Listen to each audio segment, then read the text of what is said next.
it's easy to say, hey, once a year, let's go out for lunch. We'll get to wherever the other one is.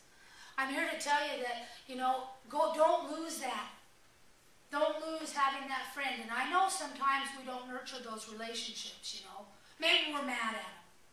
But you all know about forgiveness, so I don't know, there's no excuse. So I called Emily, who was a Presbyterian clergy, got booted out because she was lesbiterian, she says. Went to UCC and transferred her credentials, and then she was the pastor at Washburn Park for a number of years. And so I thought, maybe I can paint her to you. And I'm going to try to hold voice to do that. And I've already warned Ricky about the 2 words that might scare him, so I'll let him know when they're coming. Because she's a feminist, and sometimes women use language that's a little harder to understand. But her spirit is with Christ. When Gina asked me to write a brief piece on sacred friendship, ours is particular, I knew it would be an easy one to write. Mostly because this kind of relationship just writes itself across your heart over the years. And all of you have to do this to go to your heart to hear the story telling itself. We've been friends for 41 years. We are alive because we saw each other through some terrible places of angst in our young lives and held hope for each other when one or the other had forgotten. Gina was my best friend and remains in that spot no matter how long we have or have not seen or spoken to each other. Let me explain why. When kindred spirits find each other, something happens in the cellular structure. It's a kind of spiritual recognition, I think. On the physical plane, I don't know if it's the cell's DNA remembering its friend from other incarnations, or if it's just that what's needed most at that moment of the meeting is found in the other person's eyes, heart, and spirit. What was always needed for us was trust, safety, non-judgment, and of course love. Because our commitment to this covenant, we got to make a lot of mistakes together. But even when they were done individually, there was always a sense of no matter what, we would be there for each other. Gina taught me how to drink, and then she taught me how to get sober. I've been clean for 20 years because Gina showed me a spiritual path that I was at first too afraid to take, and then willing to take because she had gone before me. Then I taught her how to smoke. Lemon cigarettes, I believe it was. And I told her at her installation at the church as a pastor that she had to quit, which pissed her off. But she did eventually quit and start again. She didn't put that in there. I wasn't going to tell her. It isn't that way. She'll write at me.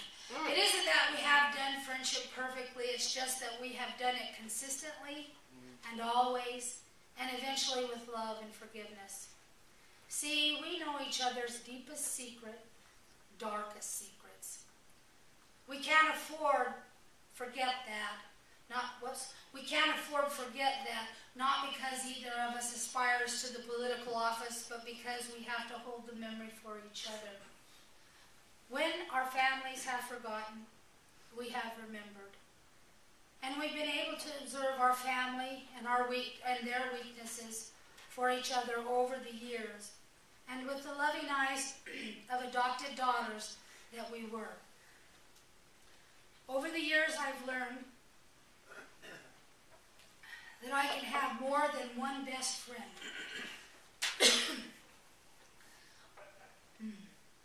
I can have my best art friend, my best party friend, my best all kinds of things friend.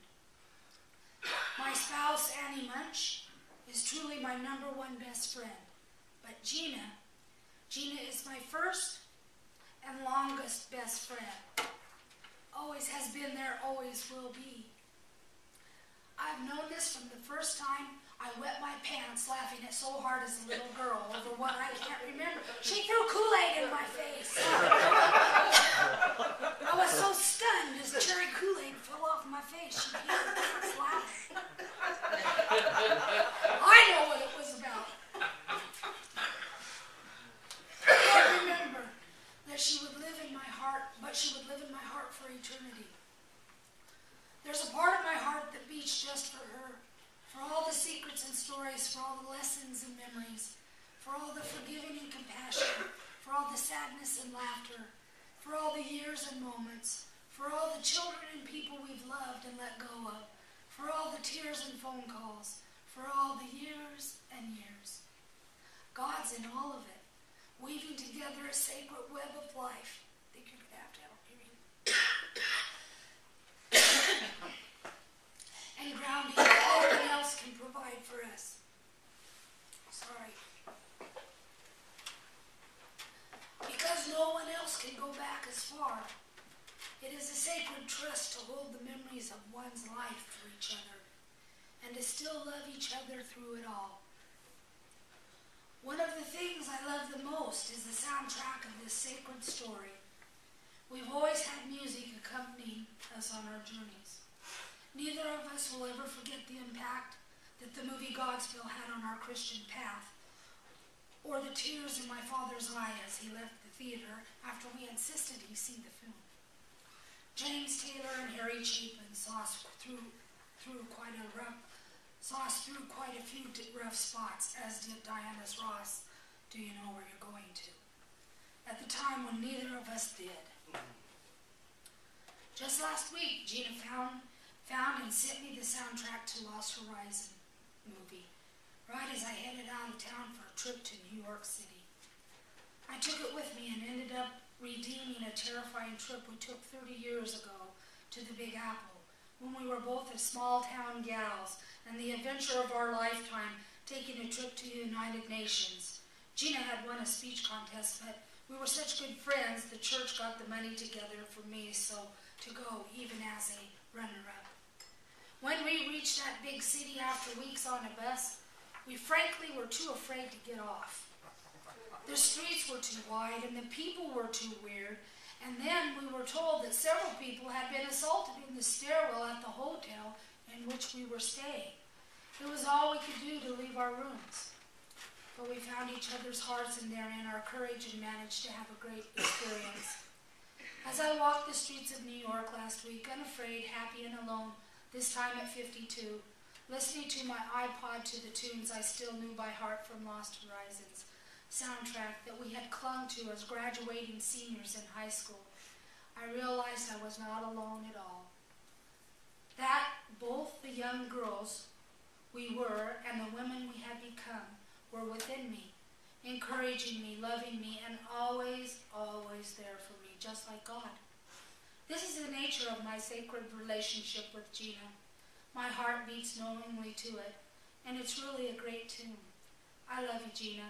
Always have, always will, and I still dream of our place far away from it all. I know it is heaven when I see your face. So I'd like to place yourself at kind of a young age when you're questioning everything that's going on. And this song dropped into our lives in a little town in Poway,